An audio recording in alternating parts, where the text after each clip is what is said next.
Lo tildaron de indigente por su atuendo humilde. Un error imperdonable. Pocos sabían que ese anciano estaba a minutos de adueñarse de la concesionaria y decidir el destino de todos los presentes. «Señor, este no es su lugar». La voz de Ricardo, el vendedor, cortó el aire como cristal roto. El opulento salón de la concesionaria se congeló. Don Mateo, un hombre de 72 años, cuya ropa sencilla contrastaba con el brillo de los coches importados, permaneció inmóvil. Sus ojos fijos en un sedán deportivo negro, un modelo exclusivo. ¿No me ha oído? Su presencia desvaloriza el ambiente. Una pareja que negociaba con otro vendedor observó de reojo. La esposa susurró algo a su marido. El silencio era una presión asfixiante. Ricardo avanzó hacia don Mateo, sus zapatos italianos resonando en el pulcro suelo. Se detuvo junto al anciano, el aroma de su perfume caro invadiendo el espacio. «Mire», dijo, con un tono de falsa paciencia, «aquí no damos limosnas. ¿Por qué no prueba suerte en otro sitio, un lugar más apropiado para gente como usted?» La humillación era palpable, pública. Dos mecánicos que pasaban con un carro de herramientas se detuvieron a observar. Ricardo, notando la atención, se sintió aún más poderoso. Se inclinó y siseó para que solo don Mateo escuchara. «¿No tiene dinero ni para el neumático de una bicicleta y viene a babear por nuestros coches? Fuera, fracasado». La palabra flotó en el aire, venenosa. Don Mateo finalmente giró el rostro, sus ojos serenos encontrándose con el desprecio en los de Ricardo. Ricardo, impaciente, tocó el hombro de don Mateo para apartarlo. El gesto fue agresivo. «Tendré que llamar a seguridad para que lo saquen, viejo». El rostro de don Mateo permaneció impasible, pero sus ojos adquirieron un brillo intenso. ¿Cómo podría ese joven arrogante imaginar a quién estaba expulsando? Esta historia lo dejará sin aliento. Para no perderse el desenlace y acceder a más vídeos como este, suscríbase ahora y active la campanita. No querrá quedarse fuera. El toque áspero de Ricardo en su hombro fue el detonante. El aroma a cuero nuevo y metal pulido de la concesionaria se disolvió, reemplazado por el olor a grasa y tierra de un pequeño taller décadas atrás. La voz arrogante del vendedor se desvaneció, dando paso a una risa cálida que don Mateo conocía mejor que la suya propia. Su mente no regresó al pasado. Fue arrancada hacia allí. Era un niño de 12 años, las manos pequeñas cubiertas de grasa, intentando alcanzar un destornillador que su padre, Elías, sostenía en alto. «Calma, hijo mío», decía Elías, el sudor brillando en su frente. «Cada coche tiene un alma. No reparas el motor, lo convences de que vuelva a funcionar». Don Mateo sonrió, sintiendo el peso de la herramienta en la mano. El taller era modesto, el suelo de cemento manchado, pero para él era un reino. Ese día lograron hacer que un motor viejo, considerado chatarra por todos, ronroneara como un gato. La alegría en el rostro de su padre, el orgullo en sus ojos, era la única riqueza que importaba. «Un día, ven», dijo Elías, alborotándole el cabello, «no solo repararemos coches, construiremos los nuestros». Era una promesa susurrada contra el ruido del motor, un sueño plantado en un corazón joven. El olor a humo vino después. La imagen feliz se hizo añicos, sustituida por el rojo y naranja de las llamas. Don Mateo, ahora con 19 años, estaba al otro lado de la calle, retenido por bomberos, viendo cómo el taller de su familia era consumido por el fuego. Un incendio accidental, dijeron las autoridades. Pero él sabía la verdad, sabía de las amenazas de la gran constructora que quería el terreno.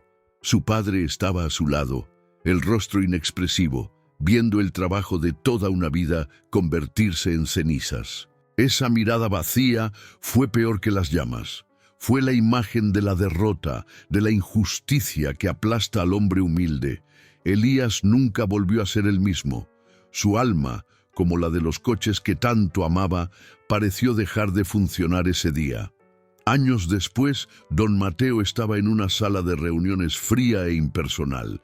Tenía 35 años, vestía su primer traje caro, que le parecía un disfraz. Frente a él, un contrato. La primera adquisición de su pequeña empresa de piezas automotrices. Sus manos temblaban al tomar la pluma. Miró por la ventana y vio el reflejo de un hombre que no reconocía del todo. Pero en los ojos, la misma llama del taller. El recuerdo de la mirada derrotada de su padre lo persiguió.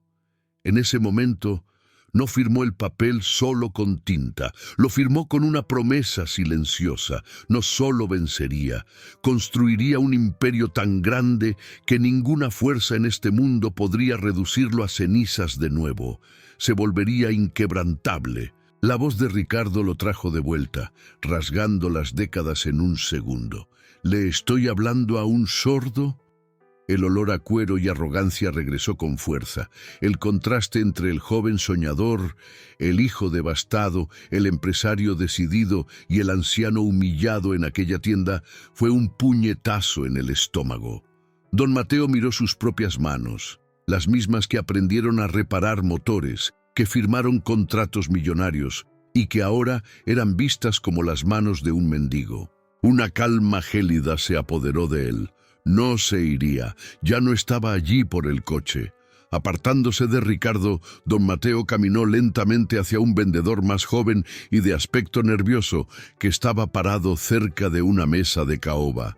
El joven, llamado Miguel, enderezó la postura, sorprendido de ser abordado. Don Mateo no quería un coche cualquiera. Su deseo era específico, casi quirúrgico, y estaba encerrado en un recuerdo que el dinero no podía tocar. Estaba allí por un modelo específico, el Stallion UP12, edición de 1975, una reliquia que aquella concesionaria, por un capricho del destino, tenía en su colección. No era por el lujo o la velocidad, era porque su difunta esposa, Elena, tenía una foto descolorida de uno igual, arrancada de una revista antigua guardada en su joyero. Un día, mi amor, decía ella, con un brillo soñador en los ojos, conduciremos uno de estos por la costa, sin rumbo, solo nosotros dos y el mar. Ella se fue antes de que pudieran realizar ese sueño.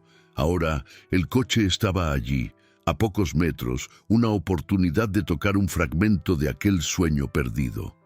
Disculpe, joven, comenzó don Mateo, su voz suave, pero firme. Me gustaría ver el Stallion del 75, el que está en el catálogo de coleccionista. Miguel parpadeó, confuso. Miró la ropa de don Mateo, luego el coche carísimo que estaba en una plataforma giratoria al fondo de la tienda, aislado por una cuerda de terciopelo. ¿El Stallion, señor? Ese coche no está a la venta, es una pieza de exhibición. Todo tiene un precio, respondió don Mateo con calma. Solo me gustaría verlo más de cerca. La pintura, la tapicería, son detalles importantes. Miguel dudó. Había una sinceridad en la voz del anciano que lo desarmó, pero la mirada de Ricardo al otro lado del salón era un taladro en su espalda. Él conocía las reglas. Clientes de ese perfil debían ser despachados rápidamente. Señor, realmente no puedo. La política de la tienda es muy clara. Solo clientes con cita previa e historial de compras pueden acceder al área de coleccionista. Estaba claramente incómodo, recitando una regla que él mismo quizás encontrara absurda. Don Mateo sintió una punzada de frustración. No quería armar un escándalo, solo quería conectar con ese último recuerdo tangible de Elena. Lo intentó una vez más, la voz un poco más baja. Por favor, hijo, es importante para mí. La vulnerabilidad en su petición hizo que Miguel vacilara. Estaba a punto de ceder, de romper el protocolo, cuando Ricardo se materializó a su lado como un depredador. Miguel, ¿algún problema por aquí? La voz de Ricardo era falsamente solícita, pero sus ojos eran duros como piedras. No, Ricardo, El señor solo estaba... El señor, interrumpió Ricardo, con una sonrisa burlona, le estaba haciendo perder el tiempo. Ya le expliqué que la visita a nuestra colección es exclusiva. Se giró hacia don Mateo, la máscara de cortesía cayendo por completo. Creo que no entendió la primera vez. Ese coche vale más que toda su vida. Ahora, por última vez, salga de mi tienda. La palabra «mí» fue dicha con una posesión arrogante, como si él fuera el dueño del lugar. El intento de don Mateo de realizar su deseo de forma discreta y pacífica había fracasado. Fue bloqueado no solo por una regla, sino por el muro de prejuicios de un hombre. Sintiendo las miradas de todos, don Mateo dio un paso atrás, el brillo en sus ojos disminuyendo. Sus manos, que antes temblaban de anticipación, ahora se cerraron en puños impotentes a los costados. El obstáculo no era la cuerda de terciopelo, sino el veneno en el corazón de aquel vendedor. Ricardo no estaba satisfecho, necesitaba una victoria más contundente.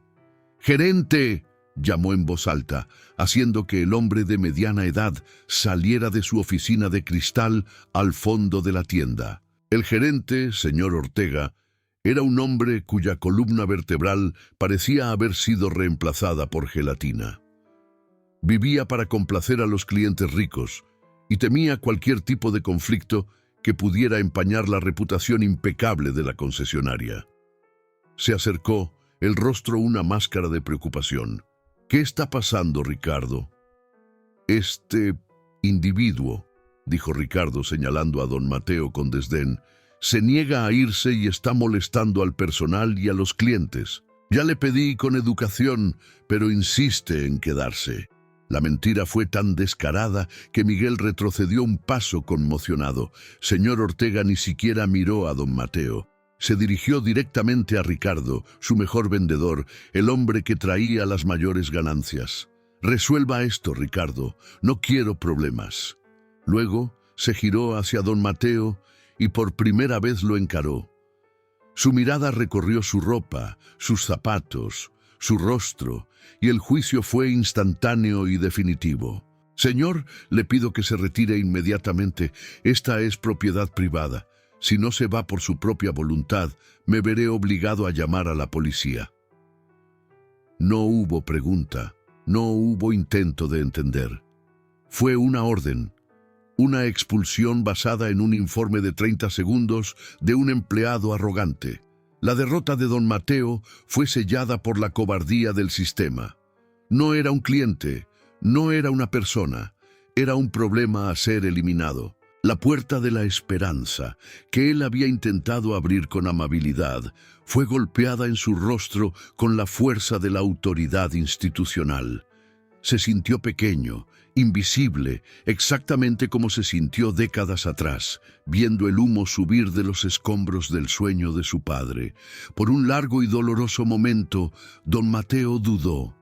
El peso de 72 años cayó sobre sus hombros. La voz de Ricardo, la mirada del gerente, la indiferencia de los otros clientes. Todo se mezcló en un coro de desprecio que evocaba otras humillaciones, otras puertas cerradas, otros «usted no pertenece aquí» que había oído a lo largo de la vida. Una parte de él, la parte cansada, solo quería dar la espalda e irse. ¿Para qué luchar? Era solo un coche. Elena ya no estaba allí.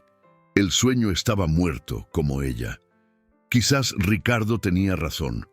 Quizás él era solo un viejo tonto, aferrado a fantasmas. La imagen de su padre, con la mirada vacía ante el taller en llamas, regresó con fuerza. La rendición, la aceptación silenciosa de la injusticia. ¿Sería ese su legado también? ¿Rendirse? Sintió el sabor amargo de la derrota en la boca. Quizás me lo merezco. Un susurro traicionero resonó en su mente. Luchar solo trae más dolor. Miró el suelo pulido, viendo su propio reflejo distorsionado. Un anciano, encorvado, solo. Estaba a punto de darse la vuelta, de conceder la victoria a Ricardo, de dejar atrás el sueño de Elena. Pero entonces otro recuerdo lo golpeó. Elena, en el hospital, en sus últimos días, sosteniendo su mano. «No dejes que el mundo endurezca tu corazón, mi amor», susurró la voz débil, «y nunca, nunca dejes que nadie apague tu brillo». El recuerdo fue como un rayo. No se trataba del coche, se trataba de la promesa, se trataba de no dejar que la fealdad del mundo ganara. La duda se evaporó, reemplazada por una claridad de acero. Levantó la cabeza y el brillo en sus ojos regresó, más intenso que nunca. No se rendiría, no lucharía en sus términos, cambiaría el juego, completamente. Con la decisión tomada, una calma sobrenatural descendió sobre don Mateo. No se iría. Se giró, no hacia la salida, sino hacia el centro del salón, el epicentro de la humillación. Respiró hondo, el aire cargado con el olor a cuero y arrogancia, y habló. Su voz no era alta, pero llevaba un peso que hizo que el silencio se profundizara. «No me iré a ningún lado», dijo, mirando directamente al gerente, señor Ortega. «Soy un cliente potencial y exijo ser tratado con el mínimo respeto que la decencia humana ordena». Ricardo soltó una risa alta y burlona, rompiendo el encanto. «¿Cliente potencial? ¿Usted?», se mofó, girándose hacia la pequeña audiencia que ahora se formaba. La pareja elegante, el otro vendedor, Miguel, e incluso los mecánicos que se habían detenido antes. ¿Qué va a hacer? ¿Pagar en 10.000 cuotas de limosnas que recibe en el semáforo? La ofensa fue directa, pública y brutal. Don Mateo sintió el impacto de las palabras, pero mantuvo la postura. No podía dejar que la ira lo dominara. Su dignidad era la única armadura que tenía. «Mi poder adquisitivo no está en discusión aquí. Lo que está en discusión es su carácter y la política de esta empresa, que aparentemente juzga a las personas por la apariencia, no por el contenido». Intentó apelar a la lógica, a la razón, pero estaba jugando ajedrez con un oponente que solo sabía derribar las piezas. La audiencia observaba todo pasivamente, como si fuera una obra de teatro. Nadie intervino, nadie se atrevió a desafiar a Ricardo, el vendedor estrella, el favorito del gerente. Eran solo espectadores en el Coliseo, y don Mateo era el gladiador desarmado. Ricardo sintió el poder que la pasividad de la audiencia le confería. Ya no solo humillaba a un hombre, se presentaba ante un público. Sonrió, una sonrisa amplia y cruel, y decidió escalar el ataque reclutando a otros para su crueldad. Se giró hacia Miguel, el vendedor más joven. «Miguel, dile a nuestro cliente potencial, ¿cuál fue la comisión de la última venta que cerré? Ese descapotable azul». Miguel tragó saliva, el rostro pálido. «100.000», murmuró, sin poder mirar a don Mateo. Ricardo se rió. «100.000, solo mi comisión. Y este señor aquí», dijo señalando a don Mateo como si fuera un objeto exótico, «cree que tiene derecho a respirar el mismo aire que nosotros». Luego se volvió hacia la pareja elegante.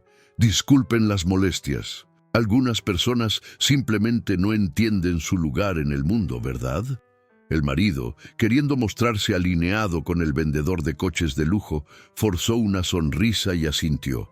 Realmente, una situación desagradable. La humillación, antes un duelo, ahora se había vuelto colectiva. El veneno de Ricardo había infectado a los demás. Algunos clientes comenzaron a reír en voz baja, no por un chiste, sino por lo absurdo de un anciano con ropa sencilla, desafiando el orden natural de aquel templo de riqueza. Don Mateo estaba siendo transformado de persona a chiste, de hombre a caricatura. Cada risa, cada mirada de desdén era un nuevo golpe más doloroso que el anterior. Estaba completamente solo, rodeado por un mar de indiferencia y desprecio. pero el recuerdo de Elena era una brasa que se negaba a apagarse. Don Mateo sabía que el silencio sería su derrota final. Necesitaba contraatacar, no con la misma moneda de veneno, sino con la verdad. Dio un paso adelante y por un instante el flujo de burlas se detuvo. «Todos ustedes», comenzó, la voz resonando con una autoridad inesperada que hizo que incluso Ricardo frunciera el ceño. «Me miran y ven ropa vieja. Ven a un hombre negro y anciano y asumen que es pobre, que es invisible. Se enorgullecen de estos coches, de estos objetos de metal y cuero, como si ellos definieran el valor de un hombre». Hizo una pausa, su mirada recorriendo cada rostro en la sala. «Conozco cada pieza de esos motores. Sé cómo se cose el cuero. Conozco el olor de la grasa y el sonido de un motor que vuelve a la vida. Conozco el valor del trabajo, algo que ustedes, en su burbuja de lujo, parecen haber olvidado». Durante 30 segundos funcionó. El discurso fue tan inesperado, tan lleno de una pasión cruda y genuina, que la arrogancia de la sala fue perforada. El gerente, señor Ortega, pareció incómodo por primera vez. La pareja elegante dejó de sonreír. Miguel miró a don Mateo con una admiración recién descubierta. Parecía que la marea estaba cambiando. Don Mateo sintió una pequeña ola de esperanza. Quizás la decencia no estaba completamente muerta, pero subestimó la profundidad de la crueldad de Ricardo. El vendedor dejó que el silencio se extendiera por un momento y luego, con un timing teatral, lo rompió. «Qué hermoso discurso», dijo aplaudiendo lentamente, sarcásticamente. «El poeta del taller, el filósofo de la grasa, debería estar en un escenario, no aquí». Y con esa única frase aplastó el momento de dignidad. La tensión se disipó, reemplazada nuevamente por la burla. El intento de defensa de don Mateo fue ridiculizado, transformado en otro motivo para el desprecio general. La esperanza duró solo 30 segundos antes de ser brutalmente extinguida. La humillación aún no había alcanzado su punto álgido.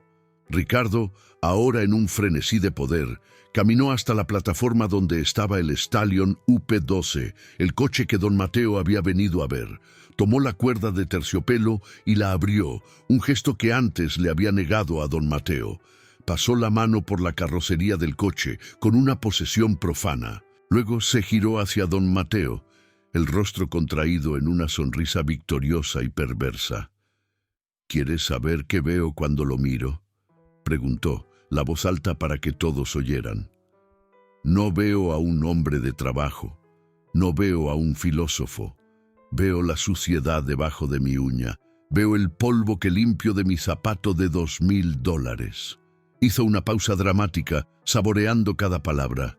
«Veo un fracasado, un hombre que llegó al final de la vida sin nada que mostrar, excepto la ropa que lleva puesta. Usted no es un cliente. Usted no es un hombre, usted es un fantasma, un indigente que ni siquiera debería tener derecho a soñar con un coche como este». El ataque fue devastador. Ya no se trataba de la ropa o la apariencia. Era un ataque a toda su vida, a su identidad, a su valor como ser humano. Don Mateo se quedó sin aliento, como si hubiera recibido un puñetazo en el estómago. No había respuesta para aquello. Ninguna palabra podría combatir un odio tan puro y gratuito. La audiencia, que antes reía, ahora estaba en un silencio incómodo. Algunos desviaron la mirada, finalmente sintiendo el peso de la crueldad. Pero nadie dijo nada. Nadie lo defendió. Ricardo, en su triunfo, le dio la espalda, despidiéndolo como si fuera basura. Don Mateo se quedó parado, en medio del lujoso salón, completamente solo. El eco de las palabras fracasado e indigente resonando en sus oídos. La derrota era total, absoluta. Él era, en ese momento, exactamente lo que Ricardo dijo que era, un anciano invisible. Don Mateo salió de la concesionaria. No anduvo rápido, ni demostró ira. Cada paso era pesado, como si caminara contra una corriente invisible. El ruido de la calle, los coches pasando, la gente conversando, todo parecía distante, amortiguado. No fue lejos. Cruzó la calle y entró en un pequeño parque que estaba frente a la concesionaria, un oasis verde ignorado por la prisa de la ciudad. Encontró un banco de madera vacío, bajo la sombra de un árbol antiguo, y se sentó. Desde allí podía ver la fachada de cristal de la tienda, el brillo de los coches, el mundo del cual acababa de ser violentamente expulsado.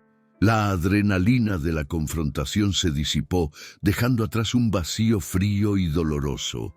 Las palabras de Ricardo, fracasado, indigente, fantasma, resonaban en su mente, ya no como insultos, sino como un veredicto.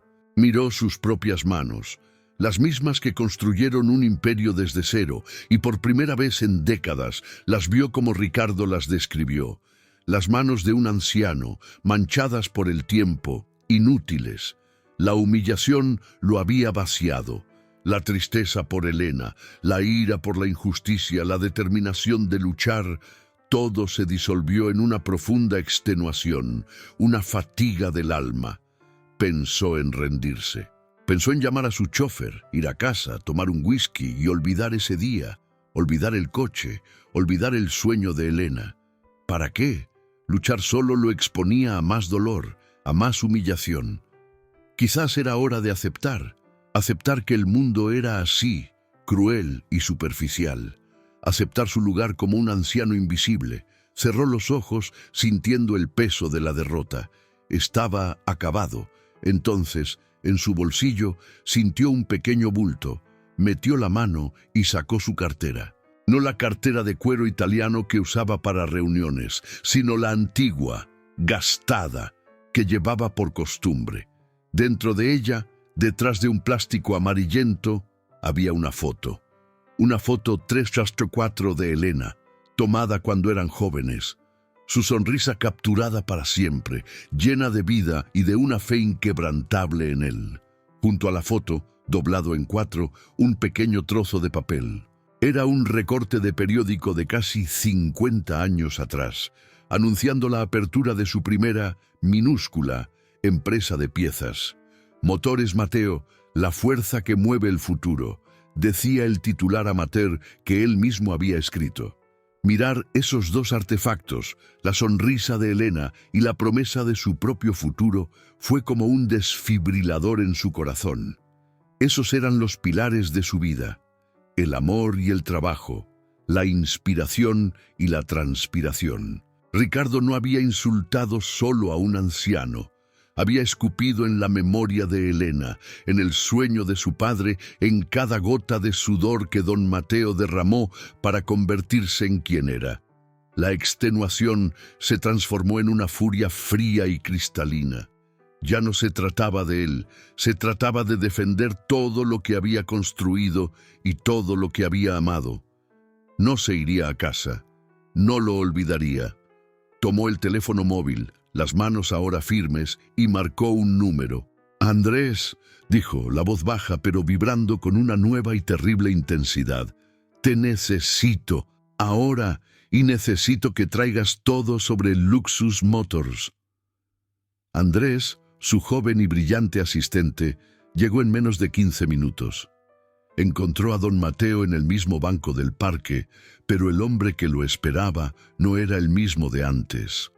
La fragilidad había desaparecido, reemplazada por un aura de poder contenido que Andrés conocía bien. Era el don Mateo, que cerraba negocios de miles de millones de dólares, el depredador silencioso del mundo corporativo.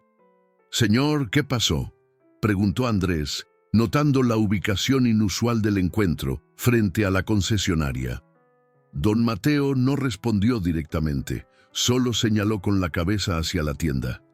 «Quiero saber todo sobre ellos, Andrés. ¿Quiénes son los dueños? ¿Quién controla? ¿Quiénes son los accionistas mayoritarios? Quiero saber su deuda, sus ingresos, sus problemas, sus miedos. Quiero una radiografía completa del alma de esta empresa. Y la quiero para ayer». Andrés, entrenado para leer entre líneas, percibió que algo profundamente personal había sucedido. No hizo más preguntas, solo abrió su tableta, sus dedos volando sobre la pantalla. La búsqueda comenzó.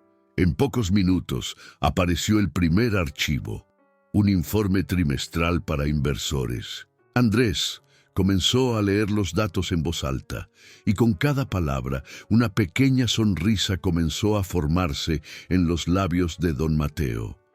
Luxus Motors, a pesar de la fachada de éxito y exclusividad, estaba desangrándose. Las ventas estaban en caída libre durante 3 trimestres consecutivos. La deuda con los proveedores era astronómica. Estaban buscando desesperadamente un comprador o un inversor ángel para evitar la bancarrota. La arrogancia, la exclusividad, la humillación, todo era una farsa. Una máscara para ocultar la desesperación. No eran un castillo, eran una casa de naipes a punto de desmoronarse. Don Mateo miró la concesionaria, el brillo falso, y ya no vio un templo de riqueza, sino un animal herido, fingiendo ser fuerte. Y él, el anciano invisible que había sido expulsado, era el cazador que acababa de encontrar el rastro. «Sigue cavando, Andrés», dijo don Mateo, la voz tranquila, pero con un trasfondo de acero. «Encuentra al dueño, encuentra la reunión, encuentra el punto débil». La primera pista se había transformado en un mapa, y don Mateo sabía exactamente a dónde lo llevaría, al corazón de su imperio. Andrés era más que un asistente, era una extensión de la voluntad de don Mateo. Un joven prodigio que don Mateo había rescatado de una difícil situación familiar años antes y que ahora operaba con una lealtad feroz y una eficiencia asombrosa. Mientras don Mateo permanecía en el banco del parque observando su objetivo, Andrés transformó el banco de al lado en un centro de mando móvil. Con un portátil, una tableta y 2 teléfonos móviles, se sumergió en las profundidades de Luxus Motors. En menos de 1 hora tenía lo que necesitaban. «Señor, lo encontré», dijo Andrés, girando la pantalla del portátil hacia don Mateo. Luxus Motors es una subsidiaria de un conglomerado europeo más grande, el Grupo Balois, y el Grupo Balois está en problemas. Están vendiendo activos no esenciales para cubrir pérdidas en otros sectores. Luxus Motors es el primer elemento en la lista de recortes. Andrés señaló un nombre en la pantalla.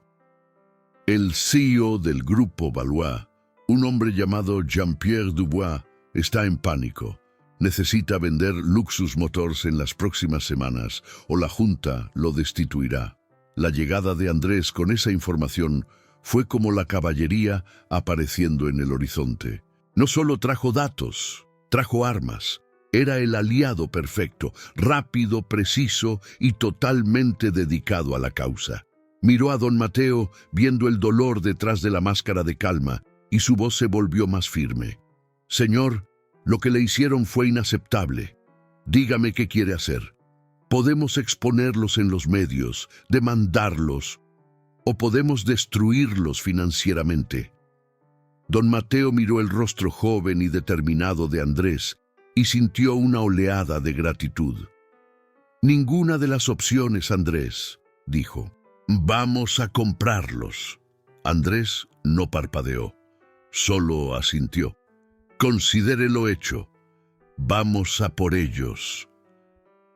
La primera revelación llegó en forma de un correo electrónico interceptado por el equipo de inteligencia corporativa de don Mateo que Andrés activó.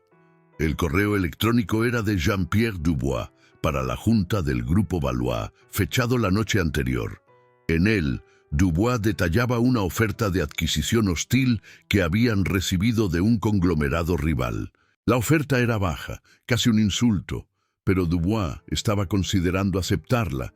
Tal era su desesperación por deshacerse de Luxus Motors. Estaban con la soga al cuello, a punto de vender su imperio de lujo por una fracción de su valor real. La arrogancia de Ricardo, la negligencia del gerente, todo aquello no era una señal de fuerza, sino el último aliento de un animal orgulloso antes del sacrificio. La tristeza de don Mateo, el dolor de la humillación, comenzó a transformarse en algo diferente, una ira fría, calculadora y sobre todo enfocada. Ya no era una cuestión de venganza personal contra un vendedor. Era una cuestión de justicia poética a escala corporativa. Ellos, que lo juzgaron sin valor, estaban a punto de ser comprados como una mercancía barata. «Andrés», dijo don Mateo, el plan comenzando a formarse en su mente, «prepara una oferta, 20% por encima de la oferta rival, pero con una condición. Quiero que la transacción se cierre personalmente, con Dubois, hoy». Andrés levantó una ceja. «¿Hoy, señor? Eso es agresivo». «Están desesperados, Andrés. La desesperación los hace flexibles». La ira de don Mateo no era caliente y explosiva. Era un bloque de hielo y estaba a punto de usarla para esculpir el destino de Luxus Motors. El plan no era solo comprar la empresa, sino hacerlo de una manera que lo pusiera cara a cara con la cima de la cadena alimenticia que permitía que hombres como Ricardo prosperaran. La prueba decisiva no fue un documento, sino una oportunidad. Andrés, con su red de contactos, descubrió algo crucial. Jean-Pierre Dubois no estaba en Europa, estaba en la ciudad. Había volado en su jet privado para una serie de reuniones secretas con potenciales compradores, intentando desesperadamente inflar el precio de la venta. Y la más importante de esas reuniones estaba programada para el final de la tarde, en uno de los hoteles más exclusivos de la ciudad. «Está en el Hotel Gran Imperial, en la suite presidencial», dijo Andrés, mostrando a don Mateo la agenda de Dubois en la pantalla de la tableta.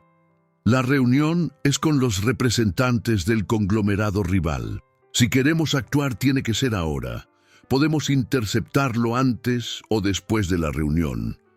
Un momento de eureka brilló en los ojos de don Mateo. Interceptar no era suficiente. Necesitaba reemplazar.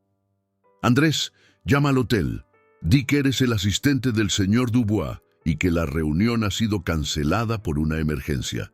Di que una nueva reunión, con un inversor mucho más prometedor, ha sido programada para la misma hora, en el mismo lugar». «¿Y quién sería ese inversor, señor?», preguntó Andrés, ya tecleando. «Un hombre llamado Nadie», respondió don Mateo. «Se presentará como el comprador, que sientan curiosidad, que se pongan nerviosos». La trampa estaba siendo montada. No sería una adquisición fría y anónima, hecha por correos electrónicos y abogados. Sería una confrontación, un jaque mate personal. Decidieron el lugar, la propia suite presidencial. Y el momento, exactamente la hora de la reunión que Dubois creía que tendría. La prueba de que podían vencer ya no estaba en los informes financieros, sino en la audacia de su plan. Todo estaba listo. Andrés, usando uno de sus contactos en el grupo Valois, consiguió el número personal de Dubois. Él mismo hizo la llamada usando un francés impecable, haciéndose pasar por el asistente del conglomerado rival, confirmando la cancelación. El anzuelo fue mordido. Minutos después, el asistente de Dubois llamó al número falso que Andrés proporcionó y el propio Andrés, ahora haciéndose pasar por un intermediario de un fondo de inversión suizo, confirmó la nueva reunión con el misterioso comprador. El plan parecía perfecto. Don Mateo ya estaba de camino al hotel en su coche, cambiando su ropa sencilla por un traje a medida que siempre guardaba para emergencias. Estaba listo. Fue entonces cuando el móvil de Andrés sonó. Era su contacto interno en el grupo Valois. «Tenemos un problema», dijo la voz al otro lado de la línea. «Dubois está desconfiado. Le pareció extraño que la cancelación y la nueva reunión surgieran de la nada. Está pensando en cancelar todo y regresar a París al final del día. La tensión en el coche se hizo palpable. El plan, tan cuidadosamente construido, estaba a punto de desmoronarse. Tenían solo una oportunidad. Andrés, llama al asistente de Dubois, ordenó don Mateo, la voz tranquila a pesar de la crisis. Dile que nuestro inversor está ofreciendo un 30% por encima de la oferta rival y que la oferta solo es válida por 1 hora. Si Dubois no está en la sala de reuniones en 20 minutos, la oferta se retira para siempre. Era una apuesta de altísimo riesgo. Podría ahuyentar a Dubois definitivamente. Pero don Mateo estaba apostando por el factor que había descubierto antes, la desesperación. Hubo un silencio tenso mientras Andrés hacía la llamada. Colgó, el rostro impasible. Dijo que Dubois estaría allí. El coche se detuvo frente al Hotel Gran Imperial. Don Mateo se ajustó la corbata. Miró a Andrés. ¿Es ahora o nunca? Historias como esta ocurren todos los días. Si usted también cree en la fuerza del cambio, deje su like y cuénteme de qué ciudad nos está viendo. Leo todos los comentarios. El vestíbulo del Hotel Gran Imperial era un mundo aparte, un universo de mármol, candelabros de cristal y conversaciones susurradas. Don Mateo lo atravesó con la confianza de quien pertenecía a ese lugar.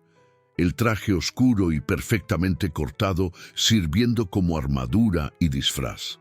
Andrés caminaba a su lado, hablando discretamente en un auricular, coordinando los últimos detalles con el equipo jurídico que estaba de guardia en una oficina a pocas cuadras de distancia. La preparación para ese momento había sido una sinfonía de caos controlado.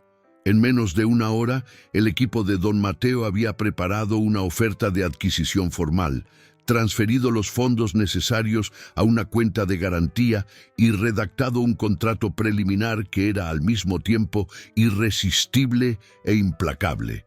Cada cláusula fue diseñada para darle a Dubois la ilusión de control, mientras que, en realidad, lo ataba a un acuerdo del que no podría escapar. La pieza central de la trampa no era el dinero, sino la velocidad. Don Mateo sabía que si le daba a Dubois tiempo para pensar, para consultar a sus abogados, para respirar, la desconfianza podría vencer a la codicia. La oferta tenía que ser un knockout, no una lucha por puntos. Mientras subían en el ascensor privado a la suite presidencial, Andrés repasaba el plan. El equipo está monitoreando las comunicaciones del Grupo Valois. Si Dubois intenta contactar a alguien, lo sabremos. El contrato está en mi tableta. Tan pronto como acepte verbalmente, lo envío a su equipo y al nuestro simultáneamente.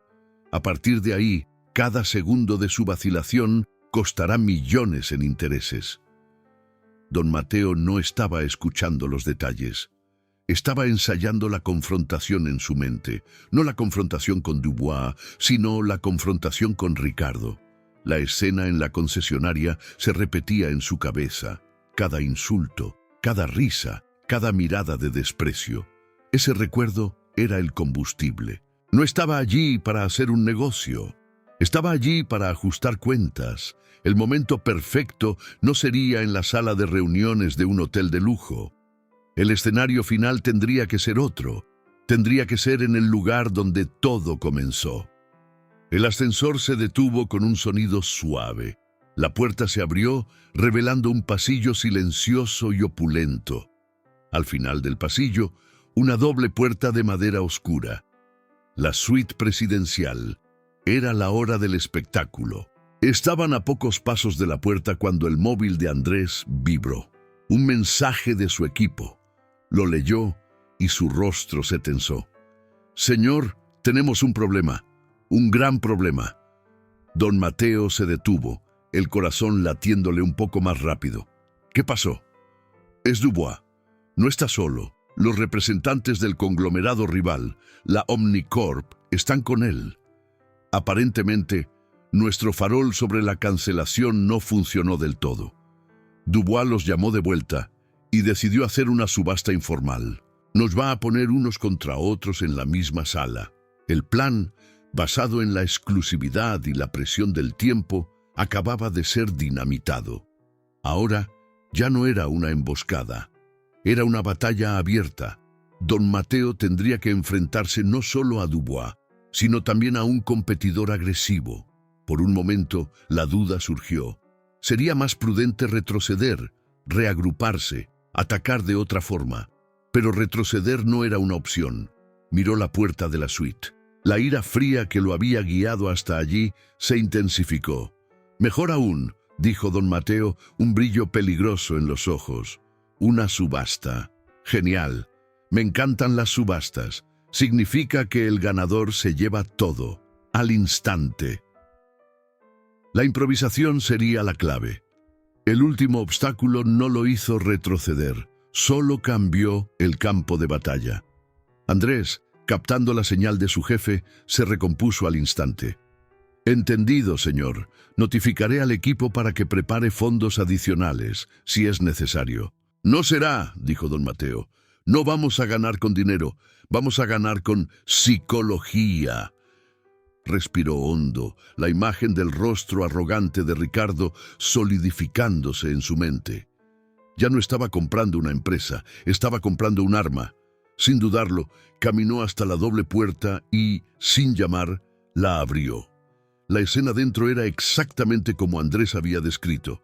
Jean-Pierre Dubois, un hombre de apariencia resbaladiza y traje caro, estaba en el centro de la sala. A un lado, dos hombres de aspecto severo, los representantes de Omnicorp.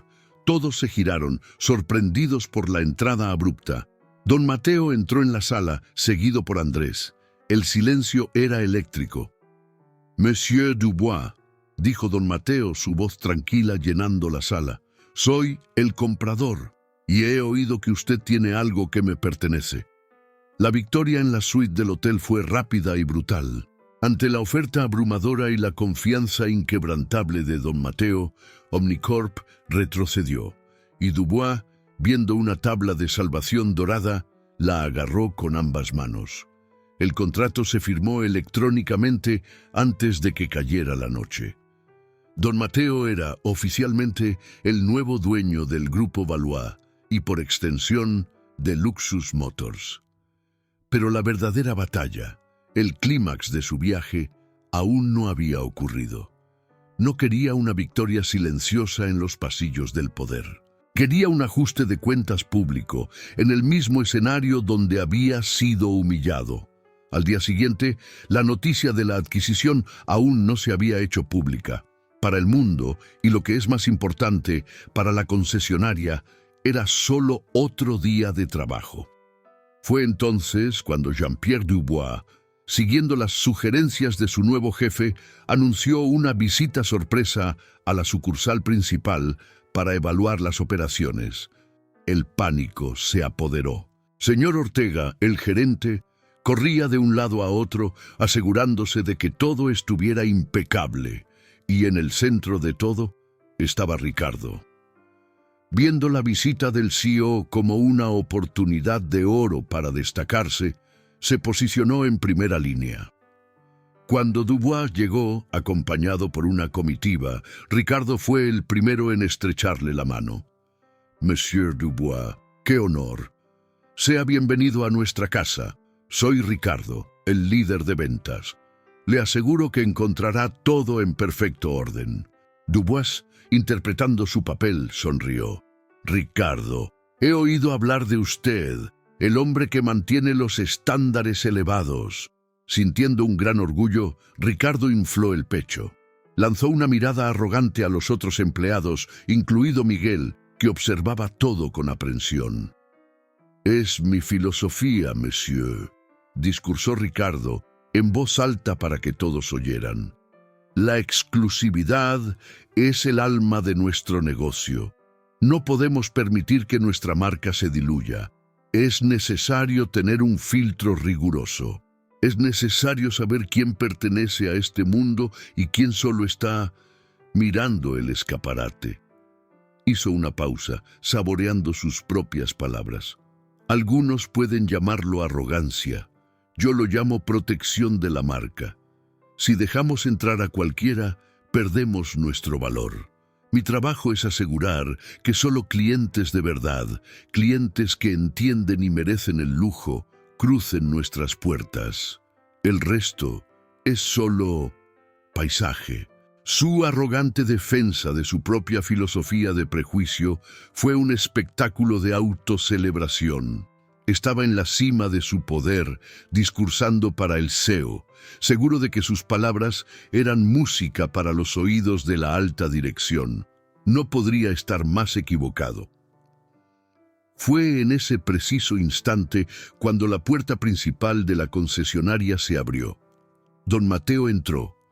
No llevaba el traje caro de la noche anterior, sino la misma ropa sencilla con la que había sido expulsado. El silencio cayó sobre la tienda. Ricardo se giró y su rostro perdió todo color. Fue como si hubiera visto un fantasma. Señor Ortega, el gerente, se atragantó. «Usted, ¿qué hace aquí de nuevo? Llame a seguridad», gritó, presa del pánico. Pero Dubois levantó la mano, silenciándolo. «No será necesario, señor Ortega». Dubois se acercó a don Mateo, la confusión y el miedo estampados en el rostro de todos los empleados. Ricardo, intentando desesperadamente entender la situación, dio un paso adelante. «Monsieur Dubois, no se preocupe, yo me encargo de este problema de inmediato». «No, Ricardo, usted no lo hará», dijo Dubois, la voz fría. Luego se giró hacia el equipo reunido. «Me gustaría presentarles a todos ustedes al nuevo dueño del Grupo Valois y, consecuentemente, al nuevo dueño de Luxus Motors, señor Don Mateo». La frase cayó como una bomba atómica. La mandíbula de Ricardo se desencajó, literalmente. Sus ojos se abrieron de incredulidad y horror. «¿Qué? No, no puede ser. Es un error, una broma», balbuceó, mirando de Dubois a don Mateo, su cerebro negándose a procesar la realidad. Él es un indigente. Yo mismo lo eché de aquí ayer». Don Mateo dio un paso adelante, su mirada fija en Ricardo. «Es cierto, usted me echó», dijo, la voz tranquila pero cortante. «Me llamó fracasado, indigente, fantasma». Para sellar el destino de Ricardo, Andrés, que había entrado discretamente, conectó su tableta a una gran pantalla de vídeo en la pared de la concesionaria. Con un toque, le dio play. La escena de la humillación del día anterior llenó la pantalla, capturada en alta definición por la cámara de seguridad. La voz de Ricardo resonó por el salón silencioso. «Fuera, fracasado. Un indigente que ni siquiera debería tener derecho a soñar con un coche como este». La prueba era irrefutable, visual y sonora. Ricardo miró la pantalla, viéndose a sí mismo en su momento de mayor crueldad, y luego a don Mateo, el hombre que había intentado destruir, el hombre que ahora era su jefe, el hombre que ahora era dueño de su alma. La arrogancia de Ricardo comenzó a resquebrajarse, revelando el pánico puro debajo. Estaba acorralado, expuesto y completamente, irremediablemente arruinado. El silencio que siguió al vídeo fue más pesado que cualquier sonido. Era un silencio lleno de asombro, vergüenza y la súbita y terrible comprensión de la realidad. La primera reacción vino de Miguel, el joven vendedor. Miró a Ricardo, no con miedo, sino con un desprecio abierto, y luego dio un paso deliberado a un lado, alejándose de él, como si Ricardo fuera una fuente de contaminación. El gesto fue pequeño, pero fue la primera piedra de una avalancha. Luego, la pareja elegante que se había reído de la humillación de don Mateo el día anterior y que por coincidencia estaba en la tienda de nuevo, se puso roja de vergüenza. La esposa se cubrió la boca con la mano, los ojos muy abiertos de horror, y tiró del brazo de su marido arrastrándolo hacia la salida sin decir una palabra, incapaz de enfrentar la escena. El murmullo comenzó. Los otros vendedores, antes aliados pasivos de Ricardo, ahora se miraban entre sí, moviendo la cabeza en señal de negación, distanciándose del colega que caía en desgracia. La audiencia, que antes le había dado poder a Ricardo, ahora se lo estaba quitando, una mirada a la vez. Señor Ortega, el gerente, fue el siguiente. El sudor brotaba de su frente. Se apresuró hacia don Mateo, las manos extendidas en un gesto de súplica. «Señor don Mateo, yo no tenía idea. Fue un terrible malentendido. Ricardo actuó por su cuenta, lo juro. Por favor, perdóneme». Su patético intento de salvar su propia piel fue recibido con un silencio gélido de don Mateo, que ni siquiera lo miró. El desprecio de don Mateo fue más efectivo que cualquier reprimenda. El gerente retrocedió, el rostro pálido, dándose cuenta de que su destino estaba sellado junto con el de su vendedor estrella. La audiencia había cambiado. Los susurros se convirtieron en conversaciones abiertas. «No puedo creer que haya hecho eso. ¡Qué monstruo! Se merece todo lo que le está pasando». Los aliados de Ricardo, los que se rieron de sus chistes y apoyaron su crueldad, ahora eran los más vocales en su condena, un intento desesperado de alinearse con el nuevo poder. Ricardo estaba en una isla, y la marea de la opinión pública subía rápidamente a su alrededor, amenazando con ahogarlo. Miró a su alrededor, buscando un rostro amigo, una mirada de apoyo, pero no encontró nada, solo condena. Solo desprecio. Estaba completamente, irrevocablemente, solo. En un último y desesperado acto de negación, Ricardo intentó un último recurso. Se giró hacia don Mateo, el rostro contorsionado en una máscara de furia y pánico. «Fue una prueba», gritó, la voz estridente. «Sí, una prueba. Estaba probando su reacción para ver si el señor era un cliente genuino. Lo supe todo el tiempo. Solo estaba interpretando un papel para proteger la marca». La mentira era tan absurda, tan patética, que uno de los mecánicos al fondo de la tienda soltó una risa alta e incrédula. El intento de Ricardo de salvarse fracasó estrepitosamente, sirviendo solo para profundizar el agujero en el que se encontraba. Se había convertido en una broma. Don Mateo finalmente se movió. Caminó lentamente, pasando junto a Ricardo, y se detuvo frente a la plataforma donde estaba el Stallion P12, el coche que lo había iniciado todo. Pasó la mano por la fría carrocería del vehículo, el mismo gesto que Ricardo había hecho el día anterior para burlarse de él. Luego se giró, no hacia Ricardo, sino hacia Miguel. «Joven», dijo don Mateo, la voz tranquila y clara, «por favor, prepare este coche para mí. Me lo llevaré hoy». La petición, la transferencia de poder, fue el golpe final. Fue la confirmación de que el mundo de Ricardo se había puesto patas arriba. La realidad finalmente lo golpeó con la fuerza de un tren. La fuerza abandonó sus piernas. Sus ojos se desorbitaron. Se tambaleó hacia atrás, el rostro blanco como la cera, y con un sonido sordo, su cuerpo se desplomó en el pulcro suelo de la concesionaria. Se había desmayado. La caída de Ricardo fue el clímax silencioso de toda la saga. No hubo gritos, no hubo aplausos, solo el sonido de un cuerpo cayendo y el suspiro colectivo de la audiencia. Señor Ortega y otro vendedor corrieron a socorrer a Ricardo, pero el enfoque de la sala ya había cambiado. Don Mateo no celebró, no sonrió, solo observó la escena por un momento. El hombre que lo había humillado ahora inconsciente a sus pies. No había satisfacción en su rostro, solo la quietud de una tormenta que había pasado. Respiró hondo, el aire de la concesionaria pareciendo más limpio, más ligero. El silencio que siguió no era de tensión, sino de resolución.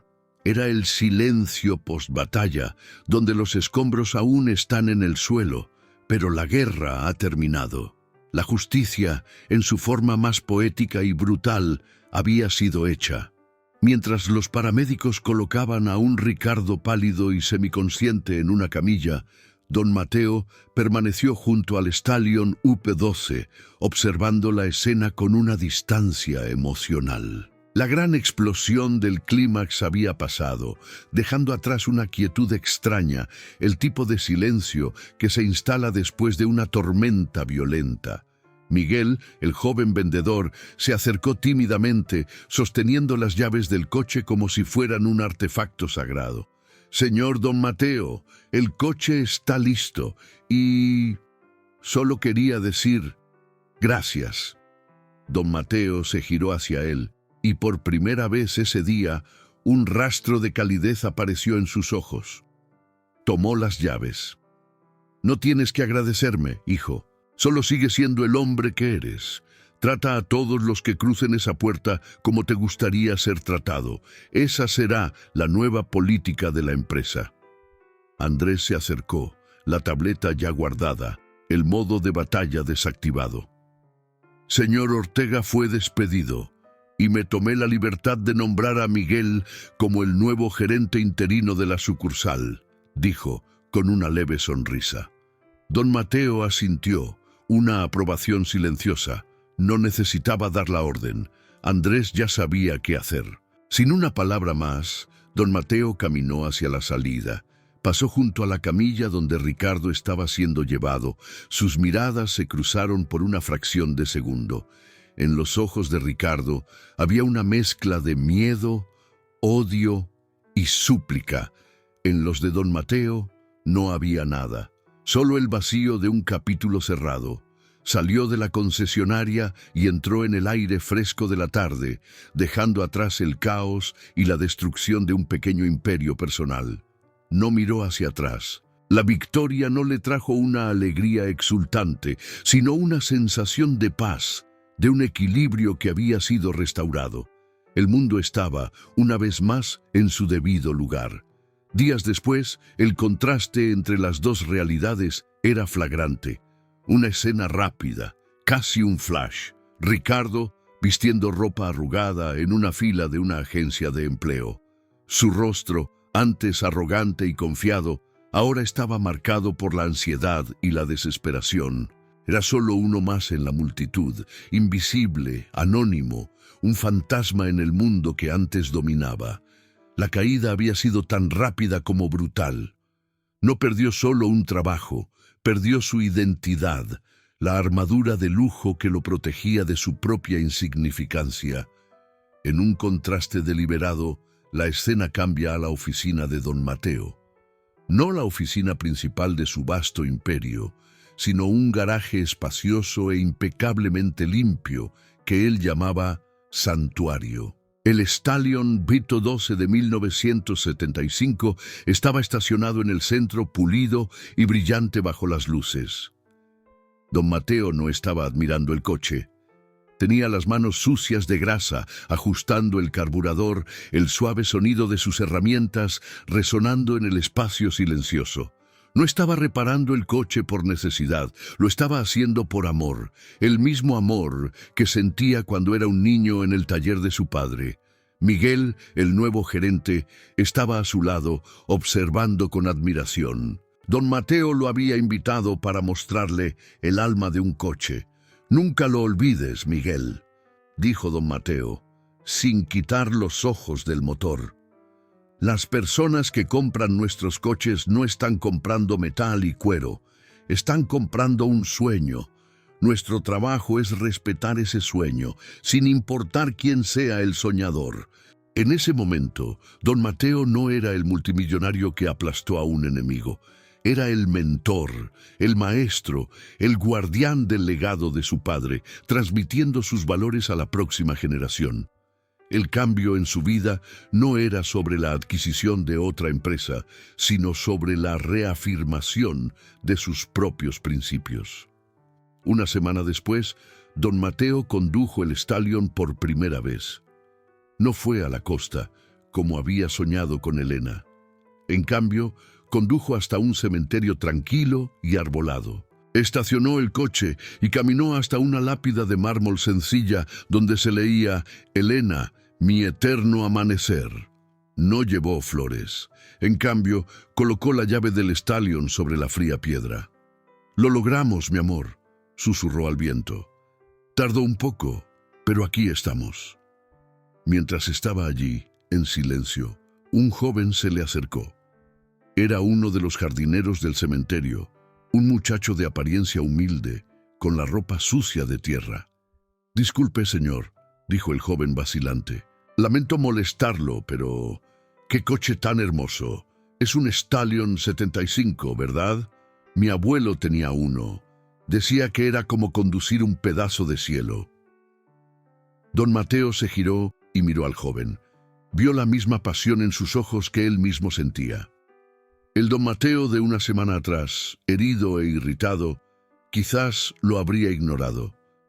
Pero el hombre que estaba allí, en paz, vio una oportunidad. Sonrió. «¿Le gustaría dar una vuelta?», preguntó. La mandíbula del joven cayó. «¿En serio?». «¿En serio?», respondió don Mateo tomando la llave de la lápida, «pero con una condición. Usted conduce». En ese acto, la transformación de don Mateo estaba completa. No solo venció a su enemigo, se venció a sí mismo, el lado oscuro que la humillación casi despertó. No usó su poder para castigar, sino para elevar. Encontró una situación que reflejaba el inicio de su prueba.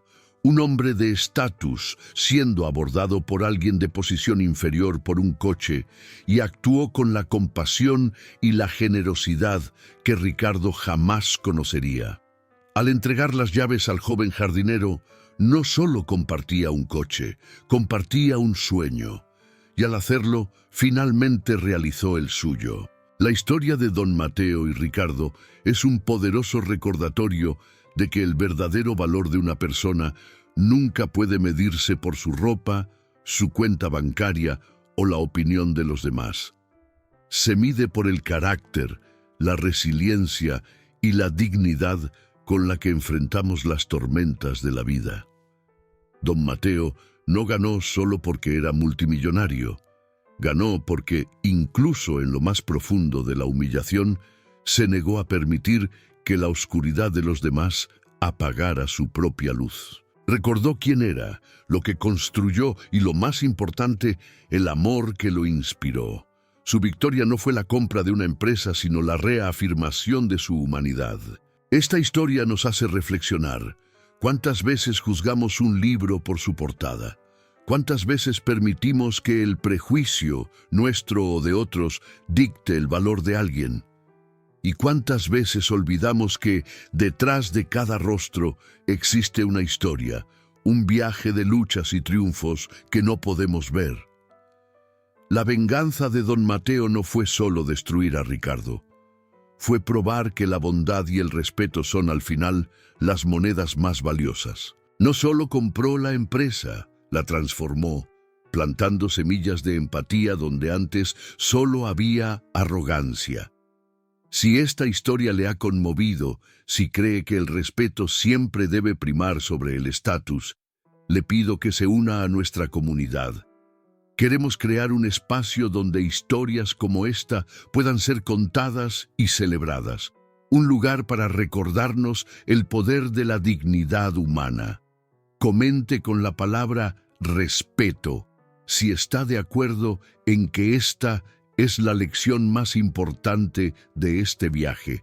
Cada comentario fortalece nuestro mensaje y nos muestra que no estamos solos en nuestra creencia por un mundo más justo. Y si conoce a alguien que necesite escuchar este mensaje, alguien que alguna vez se haya sentido invisible o juzgado, comparta este video.